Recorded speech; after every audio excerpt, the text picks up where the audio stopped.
Motion in your step. Motivation in your heart. Hello, and welcome to today's Motion and Motivation podcast. We've put together a study guide for everyone. If you need it, you can grab it from the video description. All right, let's dive into this, shall we? Human nature, always a fascinating topic. And you've given us a lot to work with this time. We've got Robert Greene's The Laws of Human Nature to dig into. Plus, we've got some really interesting historical biographies sprinkled in. Should be a good one. Should be fun. So what are we hoping to uncover in this deep dive? Well, I think it's about understanding the hidden forces that drive us, right? I mean, everything from those little irrational quirks we all have to how to spot things like narcissism and envy in other people. We might even learn how to use some of this stuff to our advantage, like that whole idea of becoming more desirable by, strategically withdrawing a bit. Play hard to get. Exactly. But the best part is, this isn't just some abstract theory. We're going to be talking about practical strategies, things you can actually use in your everyday life. That's what I love about these deep dives. Always something to take away and apply. So Greene starts off with a bit of a reality check, I think. We like to think we're so evolved, so rational. But he argues that our modern world, especially with all the social media and technology, actually amplifies those primal instincts in ways we don't even realize. Yeah, and he uses this concept of, what does he call it? Emotional permeability to explain how that happens. Emotional permeability. Basically, the idea is that in this digital age, our emotions are more contagious than ever. Like, one person's outrage online can trigger a chain reaction across the globe. Oh, I see. Like a ripple effect. Exactly. And the people who understand this dynamic, they can really use it to their advantage. Manipulate people without them even realizing it. It happens all the time. Think about all those viral moments online where everyone's suddenly an expert on something they knew nothing about yesterday. It's like our emotions hijack our rational minds. It's true. And you know what? This isn't just a modern phenomenon either. Think about Pericles, that brilliant statesman in ancient Athens. He understood this dynamic way back then. Yeah. Even in a democracy, crowds could be so easily swayed by their emotions, especially during times of crisis. Pericles had this long-term strategy for dealing with the Spartans. Yeah. But the people were so easily riled up by those who just wanted immediate action and revenge. Short-sighted, really.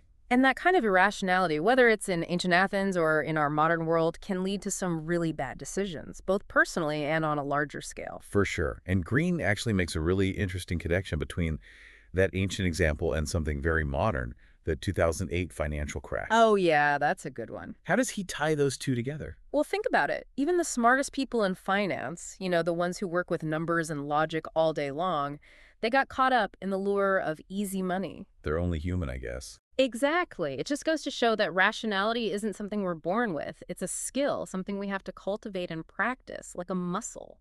So we're constantly battling these two sides of ourselves, the rational and the irrational. I think so. And recognizing our own irrationality, well, that's the first step to mastering ourselves, navigating this crazy social landscape we live in. Greene talks about the emotional self, which operates beneath our conscious awareness. It's like this hidden force that drives a lot of our behavior. So that explains why we sometimes say or do things, and then later we're like, what was I thinking? Exactly. It's like our emotions hijack our better judgment in the heat of the moment. Imagine it like this. There's this little kid inside you, your emotional self, and sometimes that kid throws a tantrum and doesn't listen to reason. That's a great analogy. So how do we get that little kid to behave? Well, Greene traces a lot of this back to childhood experiences. He says that our early interactions, especially with our parents, can leave a lasting impact on how we react emotionally. He calls them wounds, right? Those early experiences that can trigger irrational reactions later in life. Yeah, and understanding those triggers can be really helpful in breaking free from those negative patterns that we all have. When you start thinking about all these forces at play within ourselves, let alone trying to understand them in others, it can feel a bit overwhelming. It definitely can. But you know what? Greene does offer a note of hope. He points to all these figures throughout history who were incredibly rational. So it is possible to become more rational, more in control of our emotions. Oh, absolutely. And the sources you've chosen, they actually give us a roadmap for doing just that. So, now that we've talked about irrationality, how about we dive into one of the most fascinating and, let's face it, sometimes frustrating aspects of human nature? You mean narcissism? You got it. It's everywhere these days. It really is. And it's not always easy to spot. Right. I mean, we all have a bit of healthy narcissism, right? That's normal. But then there's that deep narcissism that can cause some serious problems. So how do we tell the difference? Well, deep narcissists, they're often very charming, very charismatic. They draw you in with their, magnetism. But there's a catch. Always a catch. That charm is often masking some really deep insecurity. And they can be master manipulators. It's like they can sense your weaknesses and use them against you. Green uses the example of Howard Hughes, the billionaire. Oh, yeah. Brilliant guy, but kind of a recluse, right? Exactly. And he was incredibly paranoid, driven by this need to control everything and everyone around him. His story is almost a cautionary tale, isn't it? Narcissism can fuel great ambition, but also crippling paranoia. Absolutely. And understanding this dynamic, it helps us recognize and navigate these types of personalities in our own lives. So we don't get sucked into their games. Right. Now, to avoid falling into the trap of calling everyone a narcissist, Green emphasizes the importance of empathy. But not just any empathy, he talks about analytic empathy. Okay, I'm intrigued. What's analytic empathy?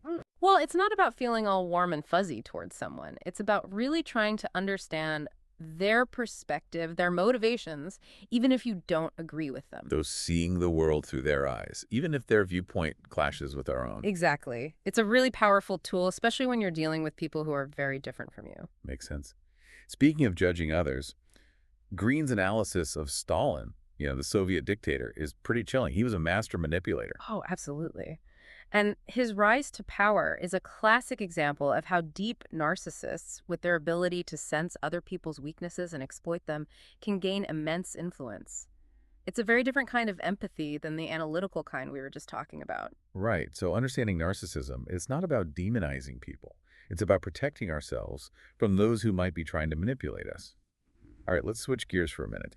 Green argues that we're all wired to want what we can't have. He calls it covetousness. Oh, yeah, that's a big one. But he says that this insight can actually be used strategically. He uses Coco Chanel as an example, the famous fashion designer. Oh, I love this example. Me too. So how did she use covetousness to her advantage? Well, think about how she revolutionized the fashion industry. She didn't just make her designs exclusive to the elite, right?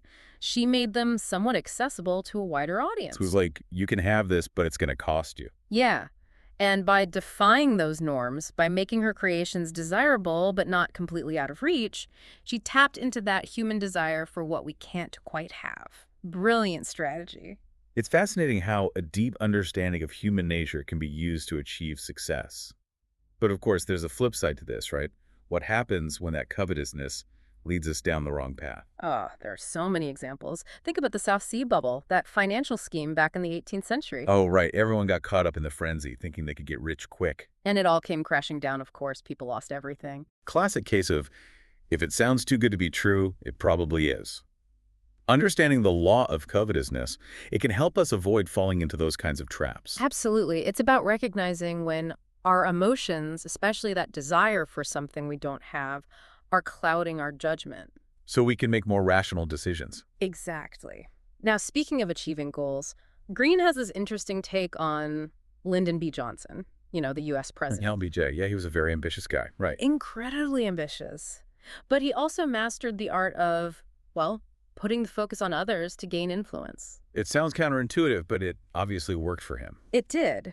Johnson was amazing at making people feel valued and important. He could validate their self-opinions, which disarmed them and made them more receptive to his ideas. It's a good reminder that influence isn't always about force or manipulation. Sometimes it's about genuine connection and understanding. Couldn't agree more. It really is. It's about empowering others and making them feel seen and heard. Which ties in perfectly with what Green says about character being so important for leadership. He argues that people with strong character, they have qualities like resilience, dependability. They're the people you want on your team, the ones who'll be there through thick and thin.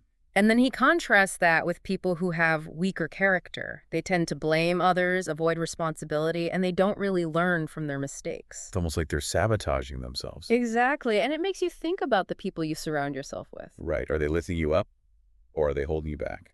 Tough question. And Green doesn't stop there, He challenges us to really look at our own lives, our motivations. Are we living with a real sense of purpose, or are we chasing after what he calls false purposes? Things like money or fame just for the sake of it, without any deeper meaning.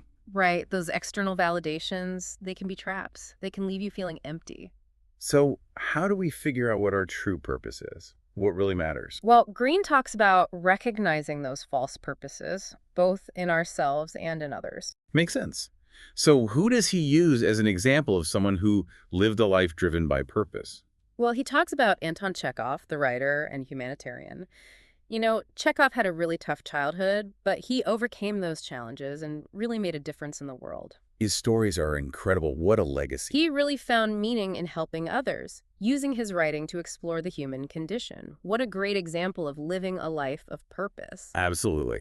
Okay, shifting gears a bit, Green talks about this law of gender rigidity. It's this idea that we often get trapped in these traditional masculine or feminine roles that society imposes on us. And by clinging to those rigid roles, we actually end up repressing parts of ourselves. We limit our own potential. Exactly.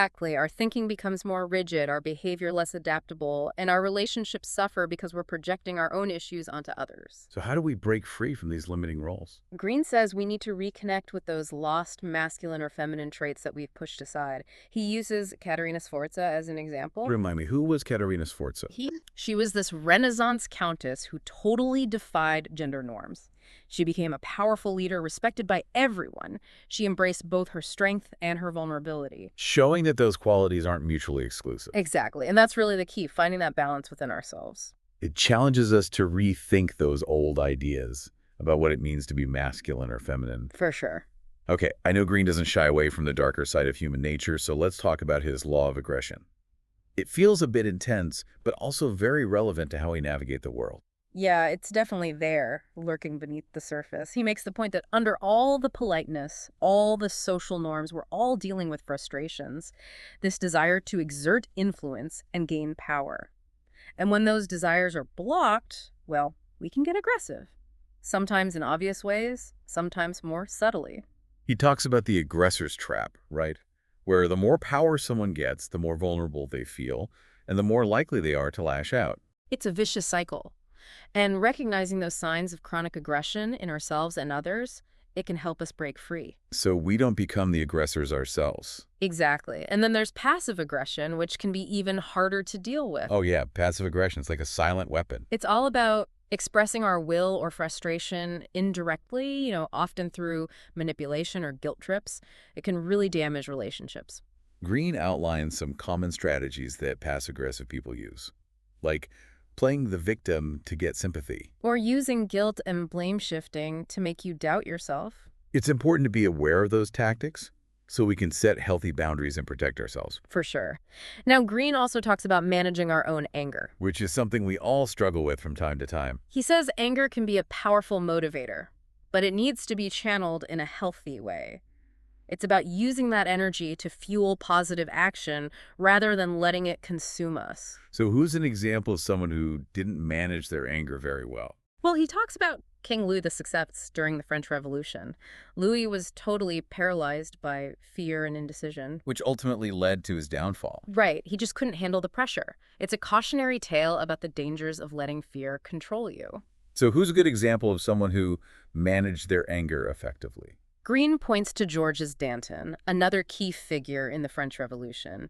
He was this powerful orator, but he was also capable of empathy and strategic thinking. He sounds like a fascinating character. He was. He really embodies the importance of staying connected to your humanity, even in the midst of chaos, leading with both strength and heart. A good reminder for all of us. Now let's move on to something else that Green talks about. He argues that we often have this built-in prejudice against authority figures. Yeah, we tend to view them with suspicion. Like they're all power-hungry tyrants. Exactly. But Green suggests that this prejudice can actually blind us to the important role that authority plays in a well-functioning society. So how do we overcome that prejudice? Well, he uses the example of Xenophon, the Athenian general. He led 10,000 Greek soldiers to safety through enemy territory. Amazing story of leadership. Wow, talk about a challenge. Right. And Xenophon's story shows us that true authority is earned. It's not about demanding respect, it's about inspiring it through competence, vision, and the ability to build trust. It's about leading by example. Exactly. And Green gives some advice on cultivating what he calls inner authority. Okay, I like that. Inner authority. What does that mean? It's about developing that inner compass, that moral guide that helps you make choices that are aligned with your values. So setting high standards for yourself. Yeah, and holding yourself accountable, acting with integrity, even when it's hard. Those are qualities I admire. Now, one of the most interesting and maybe a little unsettling parts of Green's book is his discussion of the shadow. This idea that we all have a darker side that we try to hide. It's the part of ourselves that we repress or deny. And the more we try to push it away, the stronger it gets. Exactly. And it can manifest in all sorts of ways, from secret vices to sudden outbursts of anger. It's those hidden impulses that we try to keep under control. So what does Green suggest we do about our shadow? He says we need to confront it, to integrate those darker impulses instead of pretending they don't exist. It's about accepting the full spectrum of our human experience, the good and the bad. He even suggests that some of the most creative and successful people have actually learned to harness their shadow. Right. It's a reminder that our flaws can be strengths if we learn to use them wisely. It's about finding that balance. Okay, let's talk about envy. It's something we all experience, even if we don't want to admit it. What are Green's insights on this emotion? Well, she says envy is a universal human experience. We all compare ourselves to others, and when we see someone who we think is better than us in some way, those envious feelings can creep in. The key is to recognize them and not let them control us. Easier said than done sometimes. So how does envy show up in our lives? Green talks about what he calls poisonous praise. It's like a backhanded compliment. Sounds nice on the surface, but there's an underlying dig. Or those envious looks that you can just feel. Like negative energy radiating off of them. Yeah, it's palpable, and if you let envy fester, it can be really toxic. It breeds resentment and negativity. So what's the antidote? Green suggests focusing on our own strengths and accomplishments. It's about celebrating our own unique journey. Shifting our attention away from those comparisons that make us feel bad. Exactly. It's about finding fulfillment in our own path. Now, Green also talks about grandiosity. It's closely tied to narcissism. And in this age of social media, it's easy to get caught up in that road. Oh, absolutely. We're bombarded with images of success and perfection, which can distort our view of reality. We start to believe our own hype. Right. And Green uses Michael Eisner as an example. He was the CEO of Disney, very successful at first. But then what happened? Well, as his power grew, he became more and more detached from reality. He needed constant admiration. He lost touch with his limitations. Exactly. Green calls this fantastical grandiosity. It's like building castles in the air, only to see them crumble.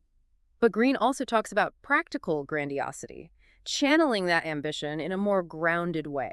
So finding a balance between ambition and humility. Yeah, setting realistic goals, focusing on the work, and staying humble. It's like reaching for the stars while keeping your feet on the ground. Now, let's talk about those social forces that shape us. Green argues that we often underestimate the power of the group, how our thinking is influenced by the people around us. We become susceptible to this collective mindset. He talks about groupthink, where everyone starts thinking alike and dissenting voices are silenced. And that can lead to some really bad decisions. Absolutely. He uses the Cultural Revolution in China as an example. It was mass hysteria, people were swept up in the movement, and it had devastating consequences. It's a reminder that we need to think critically, even when we're part of a group. We need to question what's happening around us. Exactly. We need to be willing to speak up, even when everyone else seems to agree. Green also delves into the world of court life, where power is gained through subtle manipulation. It sounds like a dangerous game. It can be. And it's not just in literal courts, these power dynamics play out in any organization or social group. So how do we navigate those situations? By being aware of those dynamics, by understanding the unspoken rules and recognizing the subtle power plays. Green also introduces the entitlement curse. What's that? It's when people in power start to feel like their authority is inherent rather than something they have to earn and maintain. They start believing their own hype. Right. And they lose sight of the fact that true leadership is about serving others, not just themselves. He contrasts this with Queen Elizabeth I. She was a powerful ruler, but she never took her position for granted. She understood that her power was fragile, especially as a woman in a patriarchal society. She had to constantly prove herself. Exactly, and she was always aware of the need to project strength and authority while remaining connected to her people. It's a great example of authentic leadership. Absolutely. Okay, let's talk about what Green calls the law of generational myopia. Oh, yeah, that's an interesting one. This idea that we're all shaped by the values and beliefs of our generation. And we tend to see the world through those limited lenses. We either romanticize the past or dismiss it as irrelevant. Exactly. And Green challenges us to break free from that, to study history with an open mind, to recognize that every generation has something valuable to teach us. It's about broadening our horizons. Yeah, and seeing the interconnectedness of human experience across time. We're all part of this ongoing story. And speaking of time, one of the most powerful themes in Green's work is our relationship with this finite resource. Time. It's something we all struggle with. That sense of time slipping away. Green acknowledges that we often feel trapped by the limitations of time.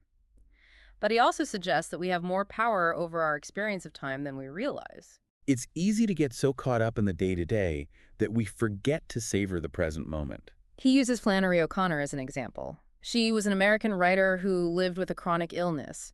She knew her time was limited. And she chose to live fully to make the most of the time she had. Exactly. She found meaning in her faith, her writing, her relationships.